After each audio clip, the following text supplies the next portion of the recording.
Tusifikiri ya kwamba tumebatizwa ndio tumekuwa na Roho Mtakatifu tunaanza kukomaa katika Kristo, tuketi chini tufikiri ya kwamba tumemaliza. Hapana. Informer, inspirer, impacter. Voici MAM Média. MAM Média, la voix qui informe le monde.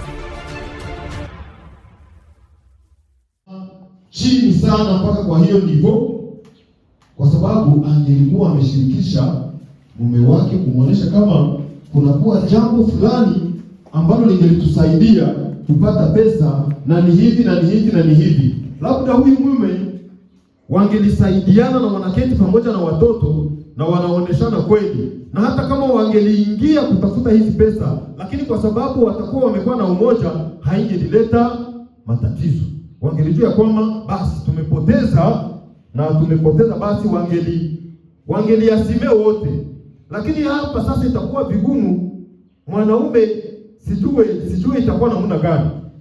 Na hapa nikasikia mchungaji anasema, mama, kama vile watoto inaonekana kama wamekula shidi, ni kwa sababu wameona kama mambo ambayo mmeingiza haiwezekani. Sasa kitu ambacho tutakusaidia ni kuenda moja kwa moja sisi na wewe, ende wewe peke utaambia mume wako na sisi tuko pale. Sasa mama alionyesha wachungaji kama haiwezekani, hajue. Wakamuuliza, sasa hivi umefika hapa, haiko kwako ndio unatokea? Akasema ndio, ninatokea kwa nyumba, lakini mpaka hivi hayajua.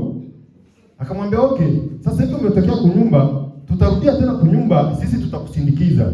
Wewe mwenyewe ndio utaelezea mume wako kupresence yetu. Na hiki kisa kimenishangaza sana, nikaona ya kwamba ni sherti tunapokuwa watu wa Mungu tuhakikishe ya kwamba tunakuwa katika maisha ya upendo na maisha ya umoja. Na hiki kipengele kinasema ya kwamba maisha ya Kikristo hukomesha kutengwa na Mungu kulikoletwa na ametupatanisha kwa njia ya Kristo.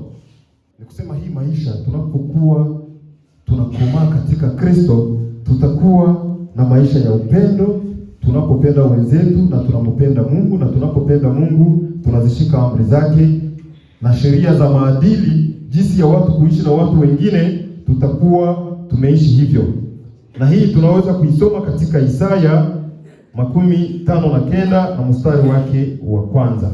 Kipengele cha tatu kinasema ya kwamba ni maisha ya kujifunza Biblia. Mtu anapokuwa anakomaa ni sherti uwe mwanafunzi, uwe unajipatia muda kila wakati ya kusoma maandiko, kwa sababu Yesu anasema ya kwamba Baba uwatakase kwa hiyo kweli. Neno lako wewe Mungu ndio kweli. Hakuna kweli ingine yoyote ambayo tunaweza kufahamu isipokuwa katika neno la Mungu. Hakuna kweli nyingine. Neno la Mungu ndio kweli. Na hilo ndilo linapaswa lituongoze. Ni kusema tunapokuwa tukikomaa katika Kristo, tunapokuwa tukikomaa kiroho, ni sharti tujigundue ya kwamba tunakuwa na hii tabia ya kusoma maandiko kila siku itwayo leo. Na hii itatusaidia kukomaa. Kipengele cha 4 kinasema ya kwamba ni maisha ya maombi. Tunajua kwamba maombi ni kuzungumza na Mungu. Katika maisha ambayo tunaishi, watu wanapokosa mazungumzo, watu wanaweza kuwaziana hata vibaya. Hata katika nyumba, hata katika maisha yetu ya mafamilia, mtoto anaweza kuwaza labda wazazi hawapendi kumlipia shule, ijapokuwa wazazi hawana kitu, lakini kwa sababu hawakuzungumza waoneshe shida ambayo wanakuwa nayo katika nyumba, labda mtoto anaweza kufikiri ya kwamba hawapendi kunilipia masomo kwa wakati. Hata katika maisha ya wale ambao wameoana, unapowazia tu kitu fulani kwa mwenzako kwa sababu ya kukosa mazungumzo, kunakuwa hata wakati unyumba unaharibika. Kwa sababu gani? Kwa sababu watu hawazungumzi. Na hapa katika maisha yetu ya Ukristo ni sharti tuwe watu wa maombi tunapohakikisha ya kwamba tunakomaa kiroho. Hakuna mtu ambaye atasema ya kwamba amekomaa kiroho lakini haombake. Hakuna. Kipengele cha 5 kinasema maisha yenye matunda. Ni sharti maisha yetu yawe na matunda, maisha yetu ya Ukristo. Na katika hiki kipengele wanasema ya kwamba kwa matunda yao Yesu alisema mtawatambua, na hili linapatikana katika Mathayo sura 7 na mstari wake wa 12. Ni kusema tunapashwa, tunapokuwa Wakristo, itakuwa vigumu useme ya kwamba unakuwa Mwadventista lakini ukingaliki unashinda unaleta fujo mkartie juu ya santimetre moja uko unatafuta ikule jirani. Hautasema ya kwamba wewe unakomaa kiroho na unakuwa na matatizo na wenzako washiriki kanisani, unakuwa na matatizo mengi na wenzako wafanyakazi, unakuwa na matatizo nyumbani. Pale itaonekana ya kwamba ndio umezaliwa mara ya kwanza kwa ubatizo, lakini haujazaliwa mara ya pili, haujakuwa na Roho Mtakatifu ambaye atakuwa iko na kuongoza na kuonesha ya kwamba mtu wa Mungu hatuwezi kutembea hivi, hatuwezi kutembea hivi. Tunapokuwa haraka kwa sababu muda wetu umekimbia, tunakuwa kwa kipengele cha 6 ambacho kinasema maisha ya mapambano ya kiroho. Unajua, tunapokuwa Wakristo tusilale usingizi tuwaze ya kwamba basi tumemaliza. Hapana, kunakuwa vita, tunakuwa katika ulimwengu wa pambano kuu. Kila wakati tunakutanana na mambo, tunaanguka na hatutabaki tunastaaje fasi moja, na mara moja tunasimama na kuendelea katika safari. Ni sharti tunapokuwa tunakomaa katika Kristo, tujue ya kwamba tunakuwa katika maisha ya kupambana, tunakuwa katika maisha ya mapambano, tunakuwa katika ulimwengu ambao unakuwa na matatizo. Na ni sharti tujue ya kwamba tunapokuwa katika maisha ya Ukristo tusifahamu ya kwamba tumemaliza yote. Na katika hiki kipengele inasema ya kwamba maisha ya Kikristo sio rahisi wala mepesi. Tuko kwenye vita halisi ya hatari. Vita halisi maanake vita ya kweli. Tusifikiri ya kwamba tumebatizwa ndio tumekuwa na Roho Mtakatifu tunaanza kukomaa katika Kristo, tuketi chini tufikiri ya kwamba tumemaliza. Hapana, tunakuwa katika vita, tena ni vita ya kweli, tunakuwa katika hatari. Ni sharti tufahamu hiyo tunapokuwa tukikomaa katika Kristo. Na hili tunaweza kulisoma katika Waefeso sura 6 na mstari wake wa 12 hadi mstari wa 13. Na kipengele cha mwisho ambako tutamalizia kinasema ya kwamba maisha ya kuabudu, kushuhudia na matumaini.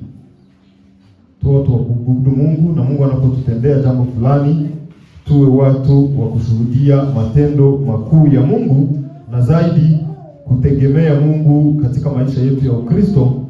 Mungu atubariki na atuwezeshe tuhakikishe ya kwamba tunakomaa hatua kwa hatua hadi tufikie Kristo anapokuja mara ya pili.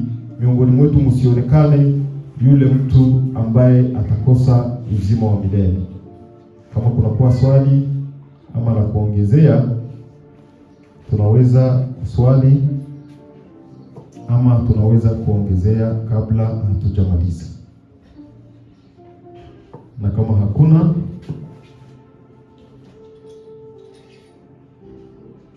tutasimama tuombe ili tupate kumaliza na kuendelea na mpango mwingine. Tuombe.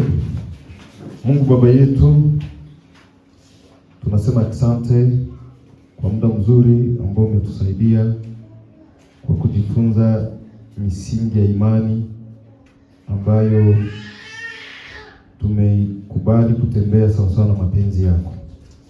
Baba, utusaidie tuwe ni kujitahidi kwa kujilisha ili tupate kukomaa kila siku itwayo leo. Tabia zetu zibadilike, hali yetu ya maisha ibadilike, na zaidi tufahamu ya kwamba tunakuwa katika ulimwengu wa pambano kuu.